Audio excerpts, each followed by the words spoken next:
Hello everybody, this is TipTop MTG here today with another Magic the Gathering video. In today's video, I'm going to be talking about Jumpstart and all of the spoilers that came out today. For those of you who don't know what Jumpstart is, essentially it is a product made of half of reprints. Actually, they're all reprints, but half of them are from Core Set 2021, half of them are from Magic's history, and then there are a couple new cards in there as well. And what you're supposed to do is you're supposed to open up 2 packs, and each will have a theme within them.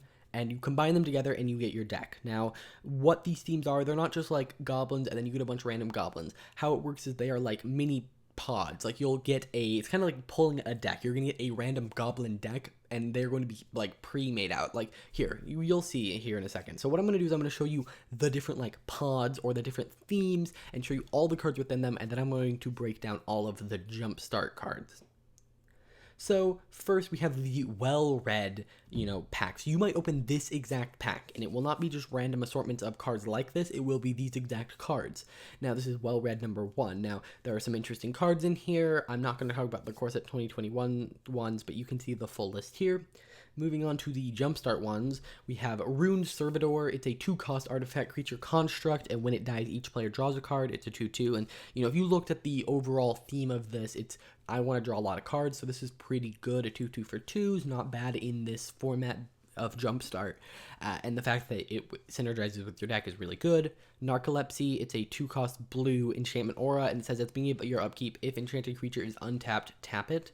So it's an interesting, and that's each upkeep, sorry. That's an interesting little thing you can put on your opponent's creature. It's kind of like a tap down that's a little cheaper. Next, we have Erratic Visionary. It's a 1/3 for 2, and it says pay 1 in a blue, tap, draw a card, then discard a card. Again, getting draw triggers. Suspicious Bookcase. It's a 2-cost artifact creature wall with Defender, and you can pay 3 and tap, and target creature can't be blocked this turn. It says 0/4. This is a very random card. I don't know why it's in here, but it is. Next, we have Onerophage. It's a 4-cost creature squid illusion 1/2 with flying, and when you draw a card, put a counter on it. So again, fits into the theme, and this is something that's letting you finally have a payoff for all those cards you're drawing. Curiosity. Whenever enchanted creature deals damage to an opponent, you may draw a card. So you want to put this on something that has flying, like Orneophage, and that will work really well. Also, in terms of a reprint, because these are also reprints, obviously, it's a pretty nice card. It can go infinite with a lot of things and things like Commander. Next, we have Arcane Encyclopedia. It's a 3-cost artifact, and you can pay 3, tap, and draw a card. Now, before I move on and talk about this new card, one thing to note. You'll notice at the bottom, there's a random set name. That is the last time this was reprinted in a major set.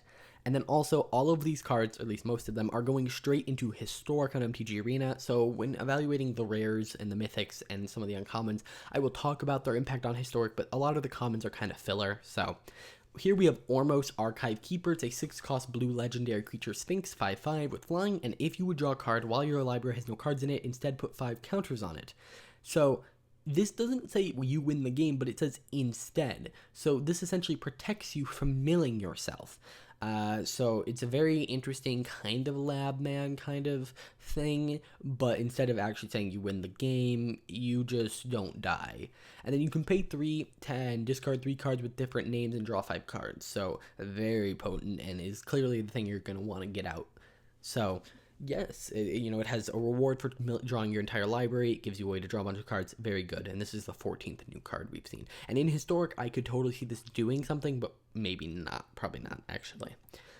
Next, we have well-read number 2. So you'll notice a lot of the same cards. There are a couple differences in here. Why don't we go over those? Actually, I lied. Sorry, there were no Jumpstart differences. There were a couple Core Set 2021 cards here. But here's where we get something very interesting, and you might notice a nice little reprint in here. We have Cloud Reader Sphinx, which is like the really nice reprint. I'm kidding, it's obviously the thing on the right, but it's a 5-cost blue creature Sphinx with flying. When it enters the battlefield, scry 2. Not bad for the format where everything seems to be a little slower. Flyers are really potent. But then we have Ristic Study, which is an amazing commander card that really needed a reprint, so it's good to see it here. It says whenever an opponent casts a spell, you may draw a card unless that player pays 1. Now, how good is this going to be in this environment? Probably not that great because, limited is generally slower, meaning people are generally going to have that mana, so this could be an enchantment that does nothing, or I guess it just taxes everyone by 1. So, it's always going to end up doing something. It's just keep that in mind, it could end up doing absolutely, or at least close to nothing, but it's good to see it as a reprint. This is one of those cards that will not be in Historic, and we'll talk about those at the end. Next, we have the walls theme. So you'll notice here we have lots of different walls, cards that just have our interaction, and cards that are kind of weird. So why don't we break down all the Jumpstart cards, because I've already talked about all the M21 cards, and also there are no M21 cards here. Next, or here we have a Roving Keep. It's a 7-cost artifact creature wall with Defender, 5/7, and you can pay 7 and it gets +2 and trample until end of turn, and then it can attack as though it didn't have Defender. I don't understand this card. Why would you ever pay 7 mana for a 5/7 artifact creature wall with Defender? Okay, here's what you do. You make this a 0/7 for 3, and then give it the ability to pay 8, and it gets +7 and gains trample and all that, but this card's just absolute garbage. It was also in Throne of Eldraine. We have Gargoyle Sentinel. It's a 3-cost artifact creature gargoyle, a Defender, and you can pay 3, and until end of turn it loses Defender and gains flying, so it's just ways for defenders to attack, which I guess is kind of the theme here. We have Crushing Canopy, pay 3, instant, choose 1, target, destroy target creature with flying, or destroy target enchantment. Pretty versatile. You know, walls are not great at blocking flyers, except for the next one we're going to talk about, so maybe it's a good card here, but it seems kind of random. And then Wall of Vines, pay 1 and a green. Not 1 and a green. It costs 1, and it is a green, and it's a creature plant wall, 0/3 with Defender and Reach. Very meh. Next, we have Grave Bramble. It's a 3-cost creature plant Defender, 3/4 with protection from zombies. Yeah, for 3 mana, if it has Defender, it better be a lot better than that. And I guess zombies might be a theme, and it actually is a theme, and we've seen it, but it's too specific. You may not have zombies as your opponent. You're probably not going to have zombies as your opponent, so, you know, probably not a great card. Next, we have a Warmonger's Chariot. It's a 2-cost artifact equipment, and it says equipped creature gets +2/+2. As long as it is equipped, as long as the equipped creature has Defender, it loses it, and it can attack, basically. So it lets you turn your walls into things you can attack with. We have Wall of Blossoms. It's a 2-cost creature plant wall, 0/4 with Defender, and when it enters the battlefield, draw a card. This is the perfect thing you want. Overgrown Battlement, 2-cost, 0/4 Defender, and you can tap to add green. Again, perfect for what you want to do with this deck. Then we have Assault Formation. It's a 2-cost green enchantment. It says each creature you control assigns combat damage equal to its toughness rather than its power. So this is kind of the thing you really want to get that enables the entire deck. And then pay a green. Target creature with Defender can attack this turn as though it didn't have Defender. And then you can also give things toughness, which in turn gives them power. Next, we have Towering Titan. It's a 6-cost green creature giant, 0/0, and it enters the battlefield with X +1/+1 counters on it, where X is the total toughness of other creatures you control. So, you know, you're playing a lot of things that are generally cheaper, you know, 2 cost, but then they have like 5 toughness, but they have no power. And then you can sacrifice a creature with Defender, and all creatures gain trample until end of turn. The bottom ability, kind of weird, but I guess if they're really big and you need to get through, this is kind of a game ender. Just not as good as I would expect for a new mythic. Next, we have the Seismic theme, so this is just like dealing direct damage. Why don't we break these down? We have Molten Ravager. It's a 3-cost red creature elemental, 0/4, and you can pay a red and give it +1/+0 until end turn, so fire breathing. Meh. Spitting Earth. It's a 2-cost red sorcery, and it deals damage equal to the number of creatures you control. Deals damage to target creature equal to the number of mountains you control. Pretty good in mono, but when you're combining it with another color, it's probably not that great. We have Ashmouth Hound. It's a 2-cost red creature elemental dog, and whenever it blocks or becomes blocked by a creature, it deals 1 damage to that creature. So it's essentially a 2/1 that kind of has little like mini first strike. Blood Rock Cyclops. It's a 3-cost red creature Cyclops, and it attacks each combat fable. It's a 3/3. Absolutely garbage. Why would you play a 3/3/4/3 that has a downside? We have Seismic Elemental. It's a 5-cost creature elemental, and it enters the battlefield. When it enters the battlefield, creatures without flying can't block this turn. That's a game ender right there. We have Cinder Elemental. It's a 4-cost red creature elemental, and you can pay X and a red and tap and sacrifice it, and it deals X damage to any target. So it's a creature when you need it. When you don't, you can kind of just fireball someone. So not a bad ability. I'm kind of going through these fast. There are a ton of them today, and there will be a ton of them tomorrow, and tomorrow's the last day of spoilers, but then on Saturday I'm going to do a video talking about all the new cards specifically, because some people don't care about the reprints, they just care about what new cards they can add to their commander decks. Next, we have Volcanic Fallout. We have a 3-cost red instant, and it says this spell can't be countered, which is nice. Volcanic Fallout deals 2 damage to each creature and each player. So a nice little mini board wipe there, pretty good with like a Fire Song and Sun Speaker. We have Magma Jet, it's a 2-cost red instant, and it deals 2 damage to any target, scry 2. We have Magma Quake, it's red X instant, and it deals X damage to each creature without flying at each planeswalker. I would rather just be able to hit everything. There are cards that let me do that, so, that's not that great, but obviously in the format you don't have access to every card, so it's not awful there. And then Grim Lavamancer, you pay 1, it's a red creature, human wizard 1/1, and you can pay 1, tap and exile 2 cards from your graveyard, and it deals 2 damage to any target. So just a way to chip away at things or kill things. It's not bad, but it's also not as big of a game winner as I would expect for like the main card in a pack. Next we have Archaeology number 1, so artifact theme. The cards here include Archaeomender. It's a 3-cost blue creature, human wizard, 2/3, and when it enters the battlefield, return target artifact card from your graveyard to your hand. This is a new card. Not awful. If you can get some like flickery effect with it, that's not bad. We have Lightning Core Excavator. It's a 1-cost artifact creature golem, 0/3, and you can pay 5 and tap it, and it deals and sacrifice it, and it deals 3 damage to any target. Really overcosted, but that's generally how artifact creatures are. So this is a new card. We have Erratic Visionary. It's a 2-cost blue creature, human wizard, and you can pay 2 and tap it and draw a card, then discard a card. So we've seen that. I don't know. We saw that before. We have Thirst for Knowledge. It's a 3-cost instant. It says draw 3 cards, then discard 2 cards unless you discard an artifact. So not awful in an artifact deck. It's a little weird here that we're having 2 themes of discard. I guess we have the soul or the mender things we just looked at, so maybe you're supposed to get them back. But just, they both seem kind of like weird addition. Like the one on the right makes sense, but the one on the left seems a little weird. Next, we have Aether Spellbomb. It's a 1-cost artifact, and it says pay a blue, sacrifice it, return target creature to its owner's hand. So it's an artifact when you need it. When you need to bounce something, you can, and you can pay 1 to sacrifice it to draw a card if you want to draw a card instead. Not awful. We have Ancestral Statue. It's a 4-cost artifact creature golem, and when it enters the battlefield, return a non-land permanent you control to its owner's hand. So it can return itself to its owner's hand. So if you have like a when you cast trigger, you can play this, bounce it back to hand, get that cast trigger. So something interesting there. We have Chromatic Sphere. It's a 1-cost artifact. You can pay 1, tap, sacrifice it, and you get 1 mana of any color, draw a card. So it just lets you thin out your deck, lets you make sure you get your colors. Not an awful inclusion in a slower format like this one. We have Hedron Archive. It's a 4-cost artifact, and it says tap, add colorless, colorless, and then you can pay 2, tap, and sacrifice it to draw 2 cards. So similar to what I said, these are very versatile. It's a mana rock when you need it, but then as soon as you don't need mana rocks, you sacrifice it for cards. Not bad. Then we have Juggernaut. It's a 4-cost artifact creature Juggernaut, and it attacks each combat fable, and it can't be blocked by walls. So just nicely statted creature, but it has those downsides and that upside. So if you're going against a walls deck, that's a pretty good card. We have Meteor Golem. It's a 7-cost artifact creature golem. When it enters the battlefield, destroy target non-land permanent opponent controls. Just a good removal spell, kind of, in the fact that it can hit anything and it is colorless. We have Buried Ruin. It's a land and it says tap, add colorless, pay 2, tap, sacrifice it, return target artifact card from your graveyard to your hand. Not bad.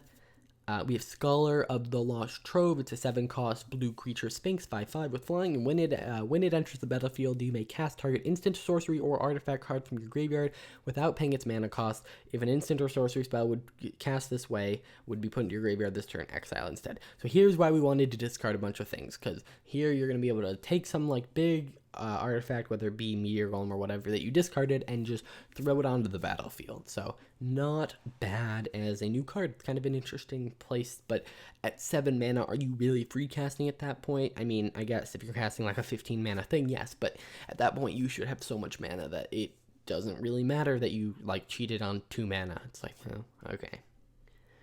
Next, we have the Archaeology number 3. Now, don't ask me what happened to number 2. That was not revealed. So there's just some little changes in here. For instance, here we have 2 rares, and those rares are different. So here are the 2 rares. We have Sharding Sphinx. It's a 6-cost blue artifact creature Sphinx, 4/4, and whenever an artifact creature you control deals combat damage to a player, you may make a 1/1, which is very potent because it's going to quickly get out of hand. You hit them with 1, and then now you have another artifact creature that now has flying, and he also has flying, and so that they're going to quickly like duplicate. So very powerful card here. And we have Vidalcan Archmage. It's a 4-cost blue creature, Vidalcan Wizard. It's a 2/0/1, and whenever you cast an artifact spell, draw a card. So with that card I talked about before, where you can play it and then bounce it back to hand, very powerful with that. It's also just very powerful that, play an artifact, draw a new artifact, then play and draw, and then very powerful. Next, we have the Archaeology number 4, and this one, you'll notice a new rare. We have Scuttlemutt in here, a couple new things. So starting off, we have Signpost Scarecrow and Jousting Dummy. These are just generic scarecrows. That's all I have to say about them. They're both from Throne of Eldraine. We have Scuttlemutt, which is a 3-cost artifact creature scarecrow, 2/2. You can tap to add mana of any color, and you can tap to have target creature become the color of your choice until end of turn. Color or colors, so if you want it to be a red, blue, white creature, you can. And I don't know if that really matters for this deck, but it is a mana rock, essentially, onto creatures, but it does have summoning sickness, so I have mixed feelings on this card. It is better than some other cards. For instance, the Mirror that you can pay 3 and tap, and it has only the top ability, so... Then we have Scarecrow. It's a 3-cost artifact creature Scarecrow, and you can pay 1, sacrifice the Scarecrow to draw a card. That's why the new Scarecrows are in here. And you can pay 4 and tap and return target artifact creature from your graveyard to the battlefield. And you can just do that every turn. So if you have 5 mana, you sacrifice, Jousting Dummy or whatever to draw a card, and then you pay 4, tap it, return it to the battlefield. So you can get a really good value engine going there. Next, we have Lightning, and these were the only cards revealed for it, and, kind of just to show you what is missing, but they're kind of interesting, so why don't we go over all of them. They are all new cards. Lightning Visionary, it's a 2-cost 2/1 with Prowess, and it's a Minotaur Shaman. I don't know why this needed to be a new card, but it is. We have Living Lightning. It's a 4-cost creature elemental shaman 3/2, and when it dies, return target instant or sorcery card from your graveyard to your hand. So just a way to return things. I am going to assume you're going to have Lightning Bolt and Chain Lightning in this deck, and you'll see why I say that here soon. But we have Lightning Phoenix. It's a 3-cost red creature Phoenix with flying and haste, and it can't be blocked, or it can't block, sorry, not can't be blocked. At the beginning of your end step, if an opponent was dealt 3 or more damage this turn, you may pay red. If you do, return it from your graveyard to the battlefield. So it's a very, it's a kind of a weaker Phoenix in terms of its power and toughness and all that, but it is really easy to activate. Its haste doesn't really matter because it's always going to come out at your end step from the graveyard, so haste only matters the first time you cast it, but it's not awful, especially in a deck that's all about dealing indirect damage. Next, we have the Lands Matter theme. Pretty powerful cards in here. Why don't we break all of them down, because they are all Jumpstart cards. We have Elemental Uprising, pay 2, instant. Target land you control becomes a 4/4 creature with haste until end of turn. It's still a land, and it must be blocked this turn if able. I don't get why you would want to do this. I guess if it is a 4/4 for 2, but you're putting your lands at risk, and there's a decent amount of removal in the set, so I'm not a huge fan. We have Wildheart Invoker. It's a 4-cost green creature elf shaman. You can pay 8 and target creature gets +5/+5 and gains trample until end of turn. So not amazing, but late game, if you have nothing else to do, it's not bad. We have Feyadiseer. It's a 2-cost green creature human shaman. You can tap to draw a card and reveal it. If it isn't a land, discard it. So you're gonna basically get a bunch of lands with this. But in a deck that cares about lands, it's pretty good. Spore Mound. It's a 5-cost green creature fungus, and whenever a land enters the battlefield under your control, create a 1/1 green sapperling creature token. So not bad. It's a nice landfall trigger there. We have Sylvan Ranger. It's a 2-cost green creature elf scout, and when it enters the battlefield, you may search your library for a basic land card, reveal it, put it into your hand, and then shuffle your library. So not on the battlefield, but it does make sure you can keep getting those lands out for those land triggers, and to turn them into lands or into creatures. Speaking of turning them into creatures, Vastwood Zendikon, it is a 5-cost enchantment aura, enchant land. Enchanted land is a 6/4 green elemental creature. It's still a land. When it dies, return that card to its owner's hand.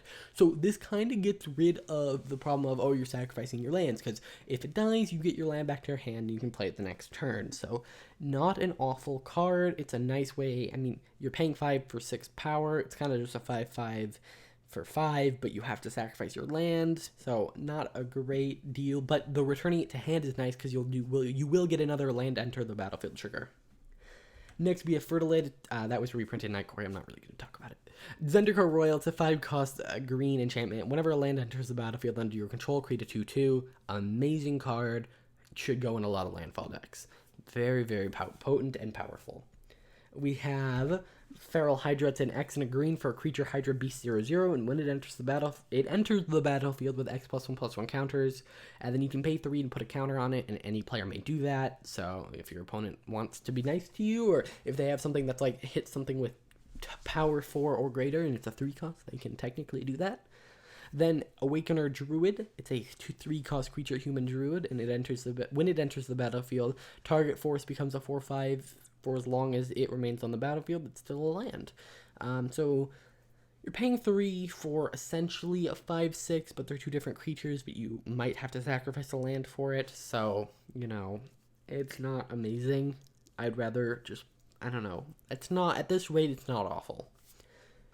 Next, we have Woodborn Behemoth. It's a 5-cost green creature elemental. It's a 4/4, and it says as long as you control 8 or more lands, it gets +4/+4 and has trample. So early game, it's a 4/4, can block some decent amount of things. Late game, it's an 8/8 trampler, which is something you need to win the game. So this card is very potent. I keep saying potent.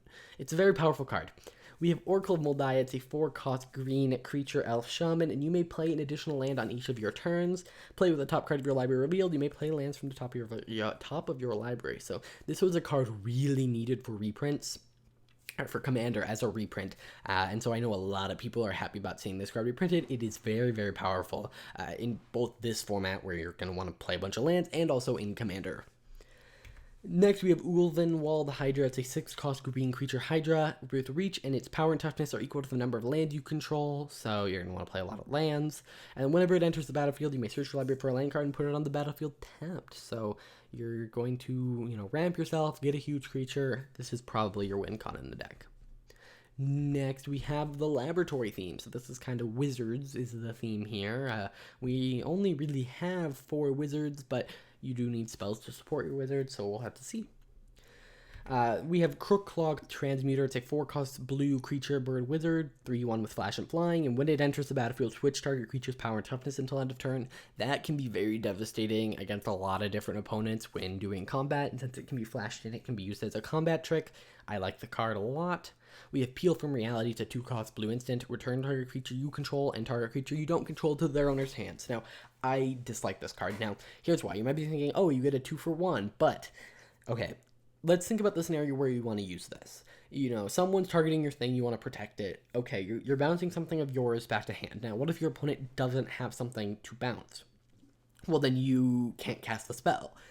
The same thing goes, if you want to bounce something of your opponent's, you need to bounce one of your own things. And if you don't have something, you can't. And if you do, maybe you don't want to bounce it. So I have a big problem with this card. Next, we have Exclusion Mage. It's a 3-cost creature human wizard. And when it enters the battlefield, return target creature an opponent controls to its owner's hand. So, it's something an opponent controls, which isn't going to work super great with the rare we're about to talk about in a second. But here that's not bad. I mean, it's not great, but it's not bad. We have Riptide Laboratory. It's a land, and it says tap, add colorless, pay 2, tap, and return target wizard you control to its owner's hand. Now, here's why this is so good. The main rare is Bear. It's one of the Tolarian Academy people, and it essentially says whenever you return something to your hand at your end step, draw a card. And, at your end step, if you return something to your hand, draw a card. So this Riptide Laboratory lets you say return Exclusion Mage back to your hand. Boom, something's been bounced back to your hand, and then you can play Exclusion Mage to bounce something else. So it's just a nice little combo there. Some of these decks feel a little bit more synergistic. Here we have Laboratory number 2, so this one's more about the instance and sorcery aspect of it. We have things like Shipwreck Dowser and Talrend. But let's break down the cards. We have Seagate Oracle. It's a 3-cost blue creature human wizard, and when it enters the battlefield, look at the top 2 cards of your library, put one of them into your hand and the other on the bottom of your library. So just, when it enters the battlefield, it replaces itself, which is just really good and limited. We have Storm Sculptor. It's a 4-cost blue creature, merfolk wizard, and it can't be blocked, so it's unblockable. That's really powerful and limited. If they can't get rid of this, this is a clock on their life. And when it enters the battlefield, return a creature you control to its owner's hand. So that is a little downside, or it could be an upside if you want another ETB. So you have to look at that. Also, it can also bounce itself back to hand if you need to, like if you want cast triggers. Next, we have Wizard's Retort. It's a 3-cost blue instant, and it says this spell costs 1 less to cast if you control a wizard. And then it says counter target spell. So if you control a wizard, it's counter spell. If you don't, it's cancel. Not awful. It's first counter spell I think we've seen in the set. We have Talren's Invocation. It's a 4-cost blue sorcery, and it says create 2/2/2 drakes with flying. So it's a 2/2 Drake creator that is also a sorcery, which means that Talren himself can make 2/2 drakes off of it. Because whenever you cast an instant or sorcery spell, create a 2/2 blue Drake. Very powerful card. It's already in Historic. It was added as a Brawler's Guildhall card, and it didn't really, obviously didn't see play, but it is a powerful card. Next, we have the Vampire Scene. Now, this one is clearly multiple packs, but the people who spoiled it didn't exactly show what is in what pack. So here are just all the vampire cards. There are a lot. I'm going to try to speed through these. We have Calastria Nightwatch. It's a 5-cost creature, vampire warrior ally, 4/5, and whenever you gain life, it gains flying until end of turn. So just, more evasion, not bad. Vampire Neonate, it's a 1-cost 0/3 creature vampire, and you can pay 2, and each opponent loses a life, and you gain a life. So just repeatable drain and repeatable life gain triggers. While that isn't good in like a historic sense, like in historic or like really in any constructed format, this can be powerful in a format that is pre-constructed. We have Child of Night. Pretty generic. We have Eternal Thirst. It's a 2-cost enchant creature. It has lifelink, and whenever a creature an opponent controls dies, put a +1/+1 counter on it, which is a devastating combo. Not only are they going to start taking more damage, but your creatures are going to be able to kill more of their creatures, which is going to put more counters on it, and you're going to start gaining more life because of the lifelink. So very powerful in aura here. We have Blood Bond Vampire, pay 4, it is a 4-cost, creature vampire shaman ally, and it is a 3/3. Why do I keep wanting to pay things? It's a 3/3, and whenever you gain life, put a counter on it. So it's kind of like in a Johnny's Pride Mate, comes in later, is in a different color. So, interesting. It's probably going to be a powerhouse in the deck, especially with things like Gifted Aetherborn, which is a black creature Aetherborn vampire, 2/3 with Death Touch and Lifelink. I'd rather have a 1/1 Death Touch or Lifelink, but this isn't bad in, again, limited. And next we have Falconwrath Noble. It's a 4-cost creature vampire noble with flying, and whenever it or another creature dies, target player loses 1 life and you gain a life. So again, not as repeatable as some other cards we've seen, but it is a repeatable way of life gain. Next, we have Send Your Vampire. It's a 5-cost black creature vampire with flying, and whenever a creature dealt damage by Send Your Vampire dies. No, this turn dies. Sorry, that's not how I would word that. Sorry. Put a +1/+1 counter on him. So whenever he kills a creature, essentially put a counter on him. Okay. Blood Host, it's a 5-cost black creature vampire, and you can pay 2, sacrifice another creature, and put a +1/+1 counter on it, and you gain 2 life. So, just generic vampire, has a way of gaining life, getting bigger. Good. Blood Artist, this is an exciting reprint. It's a 2-cost black creature vampire, and whenever Blood Artist or another creature dies, target player loses a life and you gain a life. So, similarly, you want to be sacrificing things with, for instance, Blood Host, and then this will let you gain some more advantage off of that. Next, we have Mark of the Vampire. It's 4-cost enchantment aura. Enchanted creature gets +2/+2 in lifelink. Just plain out good. Last Gasp. It's a 2-cost black instant. Target creature gets -3/-3 until end of turn. I think I've covered this before, but not a huge fan. Rather just either pay an extra and kill it, or have a little bit of a different restriction on it. Although it can be used as a combat trick, so it oftentimes is just destroy target creature, and it does get around indestructible.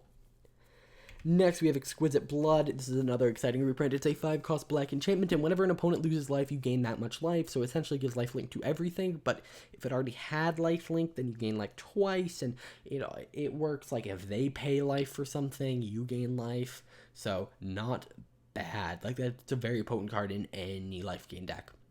We have Sangromancer. It's a 4-cost black creature vampire shaman with flying, and whenever a creature an opponent controls dies, you may gain 3 life. So if you don't want to gain life, you don't have to. And whenever an opponent discards a card, you may gain 3 life. So you want to make them discard, you want to make them make their creatures die, and you'll gain life. So a repeatable life gain trigger. Not bad. Then we have Drana, Liberator of Malakir. It's a 3-cost black legendary creature vampire ally, 2/3 with flying and first strike, and whenever it deals combat damage to a player, put a counter on each attacking creature you control. Because it has first strike, that will happen before everything else attacks, assuming nothing else has first strike. So, because of that, it's a lot more powerful than it looks, but it's still not that great. I mean, it is very powerful. It doesn't feel like it synergized with the deck as much as the other ones did. Yeah.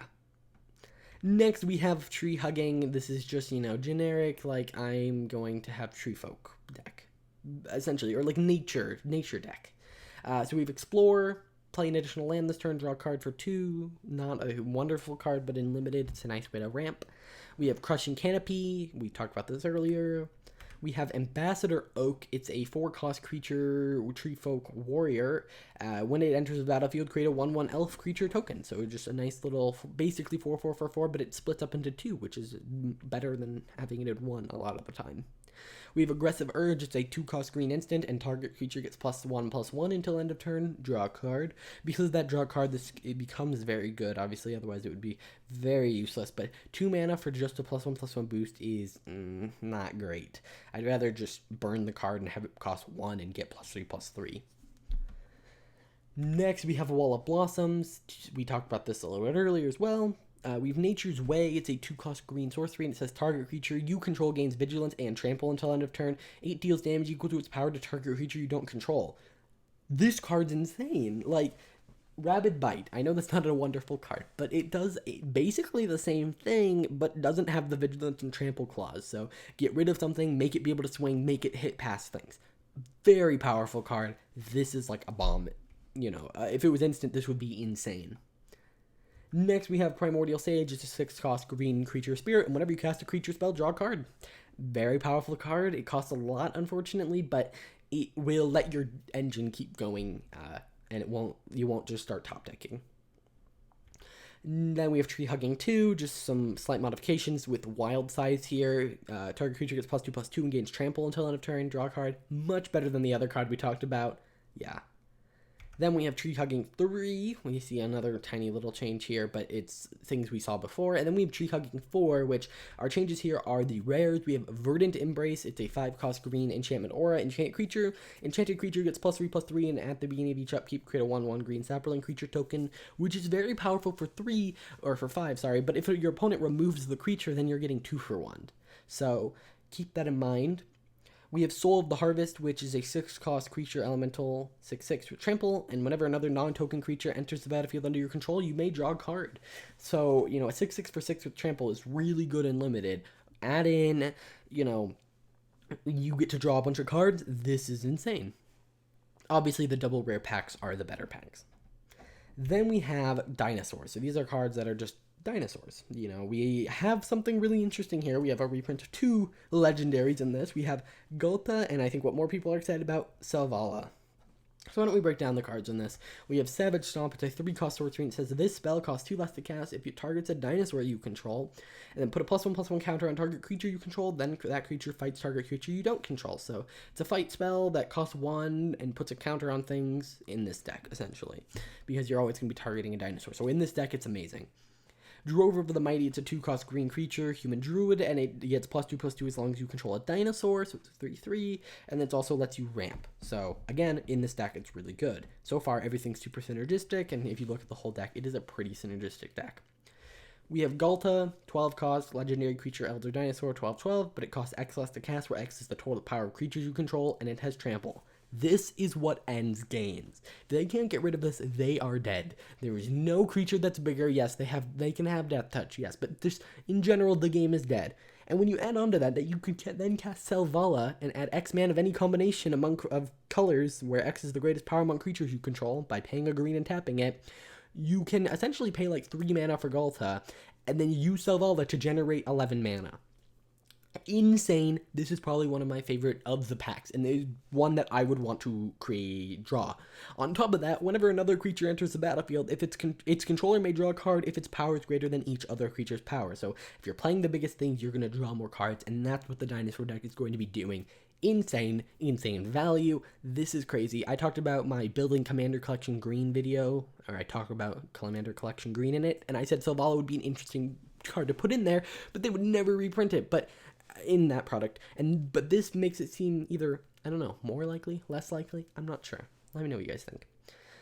Next, we have elves. These are just, you know, I want to swarm, I want to go big, and end with Crater Hoof Behemoth, which is what everyone is already looking at. So why don't we just, you know, skip through these. You know, a new card, also this is kind of ridiculous. New card, 2 cost, 2/1, tap, add a green. Why does that need to be a new card?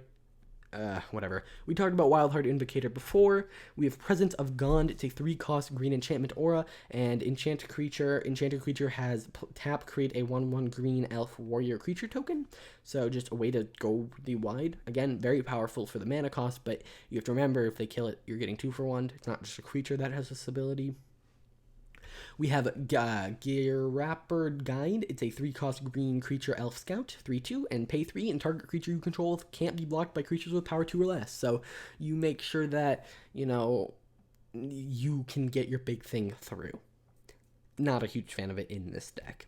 Silhana Wayfinder. It's a 2 cost green creature, elf scout, and when it enters the battlefield, look at the top 4 cards of your library. You may reveal a creature or land card from among them and put it on top of your library. Put the rest on the bottom of your library. So just lets you kind of replace itself, and not really because it's going on top of your library. I'd rather you draw it.